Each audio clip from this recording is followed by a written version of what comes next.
Hello বন্ধুরা, তোমরা সবাই কেমন আছো? আশা করি ভালো আছো। আমিও ভালো আছি। আর একটা নতুন ফ্রেশ ভিডিওতে তোমাদের সকলকে স্বাগত।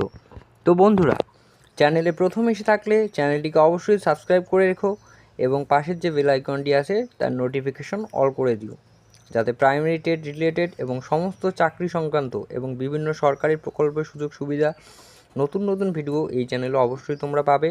তো বন্ধুরা, থাম্বনেল দেখে হয়তো তোমরা বুঝে গেছো আজকে আমরা কী বিষয় নিয়ে আলোচনা করব। চলুন বেশি দেরি না করে শুরু করা যাক। তো তোমরা যারা প্রাইমারি টেটের প্রস্তুতি নিচ্ছ, তো তোমাদের আগে যেটা জানা দরকার তা হলো প্রাইমারি টেটের সিলেবাস, অর্থাৎ প্রাইমারি টেট কত নম্বরের কী কী বিষয় থাকবে সেটা অবশ্যই আগে জানতে হবে। টেটের সিলেবাস প্রথমে আসে চাইল্ড স্টাডিজ বা শিশু মনস্তত্ত্ব। এখান থেকে থাকবে 30 নম্বর এবং 30টি থাকবে এমসিকিউ। এরপরে দ্বিতীয় থাকবে বাংলা, এখান থেকেও 30টি প্রশ্ন এমসিকিউ থাকবে। এবং তৃতীয় হলো ইংলিশ, এখান থেকে 30টি এমসিকিউ।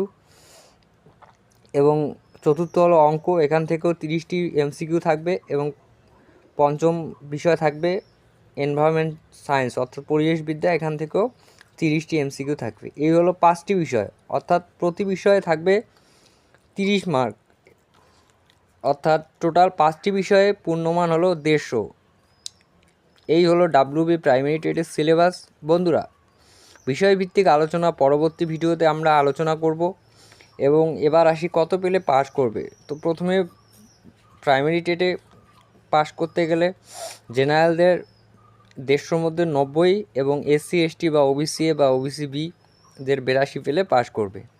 এরপর আসি বন্ধুরা, প্রাইমারি নতুন টেট কবে হতে পারে। তো বন্ধুরা, বলে রাখি 2026-এ যেহেতু বিধানসভা ভোট, সেই হিসাব করে প্রাইমারি টেট ভোটের আগে হবার প্রবল সম্ভাবনা আছে। তো তোমরা এখন থেকেই প্রাইমারি টেটের প্রস্তুতি নিয়ে নাও। তো বন্ধুরা, ভিডিওটি কেমন লাগলো? ভালো লাগলে অবশ্যই লাইক, শেয়ার এবং কমেন্ট করো। তো ধন্যবাদ বন্ধুরা, দেখা হচ্ছে পরবর্তী ভিডিও।